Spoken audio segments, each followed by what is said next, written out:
What's up, comic and pop culture fans? This is James with Midhunter Comics, and tomorrow is my birthday. More importantly, it is the 2-year anniversary of this channel. You're telling me I've been doing this for 2 years? Anyway, as a special video, I thought what we'd do is I'd answer your questions. So I picked 30 at random, and you'll get to know what I think. First off, we do have a sponsor for this video, and it is Dynamite Comics with finally the hardcover of The Boys. Yeah, I've been kind of like half holding off and waiting to pick up this collected edition until the hardcovers came out. They now have, and they are every single issue. This is any single thing going on with The Boys.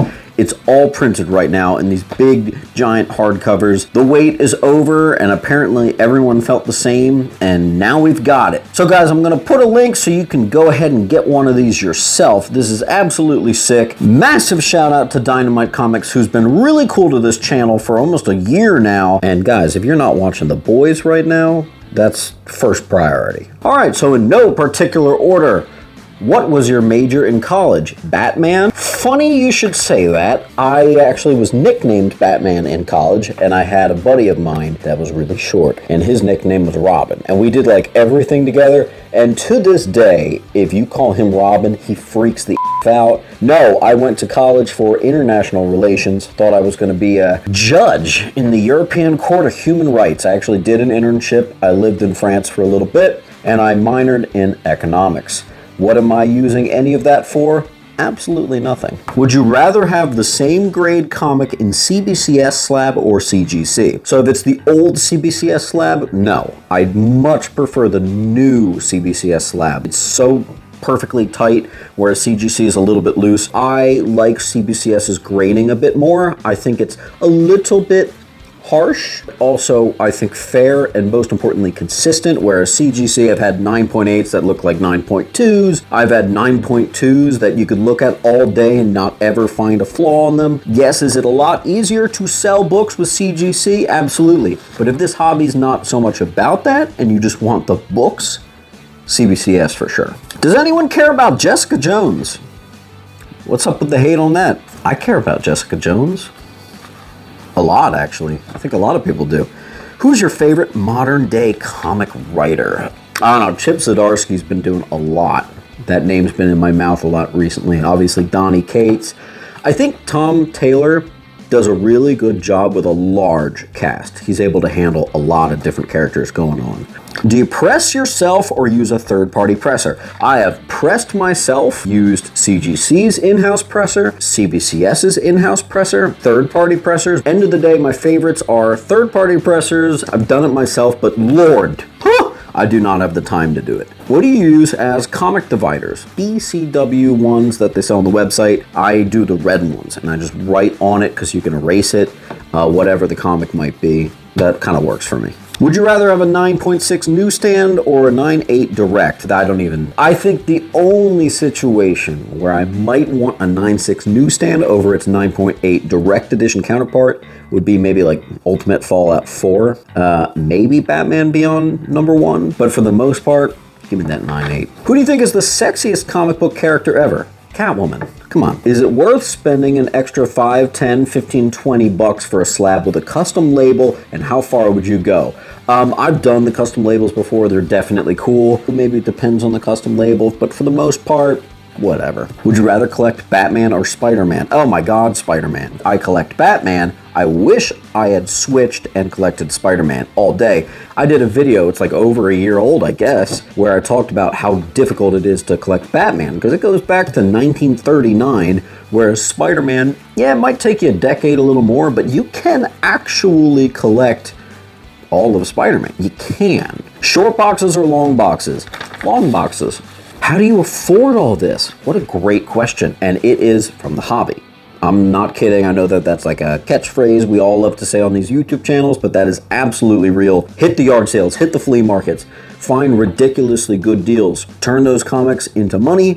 Now you can start affording the mid keys, turn those mids into highs. Now you got the first appearance of Blade. Now you got the first appearance of Moon Knight. You can have the worst job in the world, but if you're smart, you can make these comics trickle all the way up to an amazing Fantasy 15. Honestly, MYLAR comics or top loader comics? MYLAR, but unfortunately they're getting harder and harder to come by with the plastic shortage. Would you rather spend over fair market value on DC or Marvel keys? If I had to spend over fair market value on anything, I would probably say DC, because there's just so much room to grow. So I guess like stuff that I'm collecting for my personal collection, maybe for Batman or Green Lantern, I would in certain scenarios. Would you have a PGX or an EGS slab? EGS. I've never had PGX, so I can't knock them, but I've never actually even held a PGX slab, so I really just don't know. What'd you think of Tom King's Batman run? I loved it. I thought it had a slow start, but after like issue 6 or 7 or whatever, all the way up to like almost near the end of his run, I thought it was really great. A lot of people thought he slowed down in the end and a little too wordy at times, not wordy enough. No. That is just, especially in retrospect, I think you'll find a lot of people were really nitpicking. I loved how he displayed trauma through Batman really well. Honestly, the trauma in those books is written probably better than most other writers have been able to convey. Go back and take a look again. Would you spend $30 or more if it was a newer slab? So this means like would the nice new looking CGC slab I think they're talking about here versus like the one from like before 2014. Yes, I actually would. I think the old label just doesn't look that great, and it costs like 20 bucks to get it relabeled. I know a lot of people are like, dude, save the 30 bucks, that's ridiculous. That's just me though. Would you spend more on a slab brand new versus even just a couple of years ago? That's a really interesting one, because that's obviously the same format, but here's the thing. And I've been hearing this a lot lately with my collecting friends at the moment, because CGC is grading so unbelievably harshly for the past several months, a lot of people seem to be putting more weight into a brand new slab versus a 9.8 that was graded 3 years ago. I think a lot of people would probably prefer the new ones. Also, 3 years ago, I think they were grading a little too leniently. So yes, I actually would prefer to get a new slab versus one from 3 years ago. Would you rather collect Huntress or ZATANNA? Bro, that's a good question. I would say probably ZATANNA, but Huntress is really cool because like which Huntress are you collecting? I'm very familiar with all her keys. ZATANNA might be a little more expensive. Yeah, no, it would be a little more expensive. And I think maybe she's the better character. But Huntress is awesome. What books would you spend fair market value on? This is very similar to that last question. Fair market value, if I had to get anywhere near FMV, it would be only personal collection books. So I'm talking like Green Lantern, I'll pay FMV for. Pretty much everything else, no, I'll just be patient. I'll go to yard sales and wait to find it there. Who's your favorite artist? Jeez, what, like of all time? I'm gonna go with one that I know is an underrated one. I would actually say Kelly Jones. He inspired my own art style so significantly. I used to trace his artwork when I was real young. When I was like a little kid, I would be like drawing Batman Red Rain. My teachers thought I was gonna turn out to be a vampire. Awesome. What's your favorite DC event storyline? I actually really like Infinite Crisis. Everyone always talks about Crisis on Infinite Earths. The Jeff Johns mid-2000s one, Infinite Crisis, I thought was awesome. I don't think it's easy for a lot of people. It's very complex, and you need to know a lot of characters, but I thought that was really cool. I love Superboy Prime, so that just makes sense. I also really obviously love Blackest Night, and if it counts, I would say Sinestro Corps War, unless that's more of just a Green Lantern arc. If it is, Sinestro Corps War. If not, Infinite Crisis. Is Ms. Marvel a good investment character? So I actually don't talk about investment too much on this show because frankly I don't want to give bad advice if something tanks. I don't know, if you get it for a great deal, obviously, you know, like her show's out right now and I think it's a really cool character for sure. But you should be collecting what you really want to collect.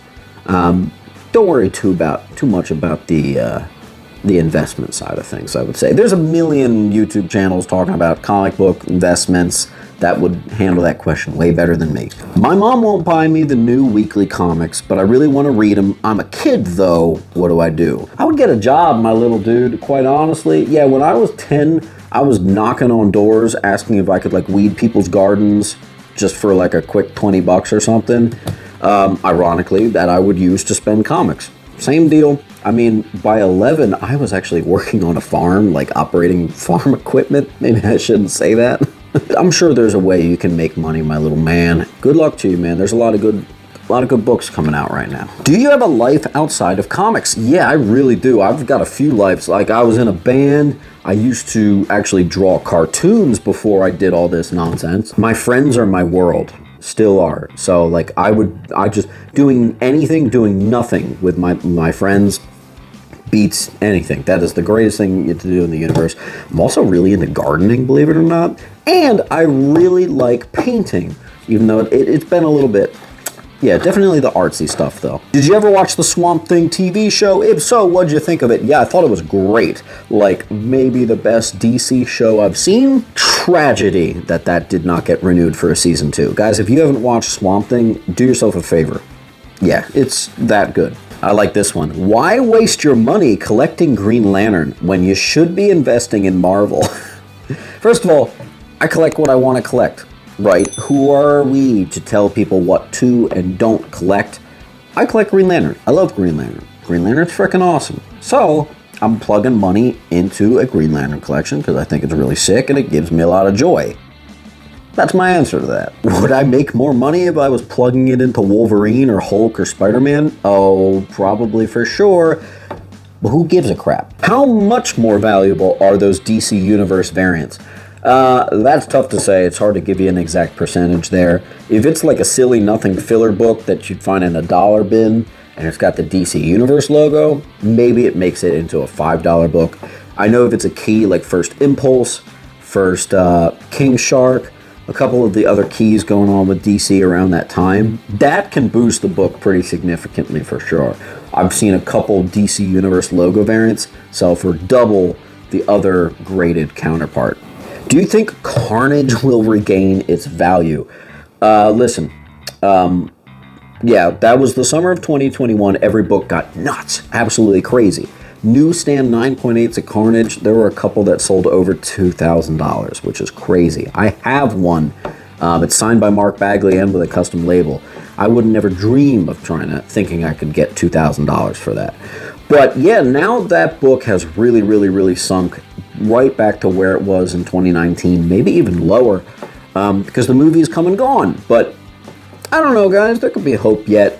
But the thing with that book in particular, do you know how many copies there are? There are so many high-grade copies of Carnage that when I do run into that book in the wild, it could be 9.8 ready. I don't even submit it anymore. A, because turn times right now is a whole thing, but also there's just so much of it. The market is so oversaturated with that first appearance of Carnage. I'd rather just keep it raw and sell to someone raw for a good price, under like 150 bucks even, just so people can have it for their raw collection. A lot of people collect ASM raw, and it's getting harder and harder to find it because everybody slabs that book. So no, yeah, I don't even submit that one. Will it ever regain its value? Time will tell, man.